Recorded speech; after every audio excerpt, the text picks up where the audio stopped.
கல்குறிச்சி பகுதியில் அதிகாரிகள் மற்றும் காவல்துறையினரிடம் வாக்குவாதம் செய்த கிராம மக்கள். சிவகங்கை மாவட்டம் மானாமதுரை அருகே கல்குறிச்சியில் நிலத்தை அளவீடு செய்ய வந்த அதிகாரிகள் மற்றும் காவல்துறையினரிடம் கிராம மக்கள் எதிர்ப்பு தெரிவித்து வாக்குவாதத்தில் ஈடுபட்டதால் பரபரப்பு ஏற்பட்டது. சிவகங்கை மாவட்டம் மானாமதுரை தஞ்சாவூர் தேசிய நெடுஞ்சாலை அருகே கல்குறிச்சி கிராமம் அமைந்துள்ளது. இங்கு 300க்கும் மேற்பட்ட குடும்பங்கள் வசித்து வரும் நிலையில் இக்கிராமத்திற்கு அருகில் தயாபுரத்தில் அமைந்துள்ள தனியார் மருத்துவமனைக்கு சொந்தமான 100 ஏக்கர் நிலம் மானாமதுரை தஞ்சாவூர் தேசிய நெடுஞ்சாலை அருகே அமைந்துள்ள நிலையில் கிராம மக்கள் கால்நடைகளுக்கான மேய்ச்சல் நிலமாகவும் இதனை பயன்படுத்தி வந்ததாக கூறப்படுகிறது.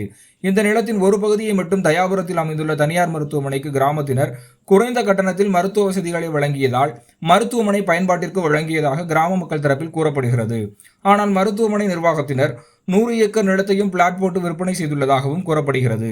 ஆனால் இடம் சம்பந்தமாக பல ஆண்டுகளாக மருத்துவமனை நிர்வாகத்திற்கும் கிராம மக்களுக்கும் இடையே நீதிமன்றத்தில் வழக்கு நடைபெற்று வந்த நிலையில் தற்பொழுது மருத்துவமனைக்கு சொந்தமான இடம் என நீதிமன்றம் உத்தரவு பிறப்பித்துள்ள நிலையில் பிளாட் வாங்கியவர்கள் இடத்தை அளவீடு செய்ய நில அளவை பிரிவிற்கு மனு செய்துள்ளனர். இதனையடுத்து மானாமதுரை நில அளவையர் பிரிவு அதிகாரிகள் நிலத்தை அளவீடு செய்ய வந்தபோது கிராம மக்கள் கடும் எதிர்ப்பு தெரிவித்து வாக்குவாதத்தில் ஈடுபட்டனர். மானாமதுரை தாசில்தார் மற்றும் போலீசார் கிராம மக்களை சமாதானம் செய்தும் அளவீடு செய்ய கடும் எதிர்ப்பு தெரிவித்ததால் அதிகாரிகள் திரும்பிச் சென்றனர்.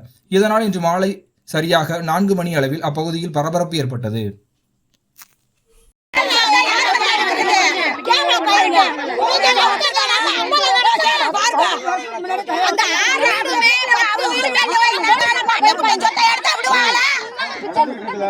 நடந்து விடுற ரெக்கார்ட் இருக்கா, டாக்குமெண்ட் இருக்கா?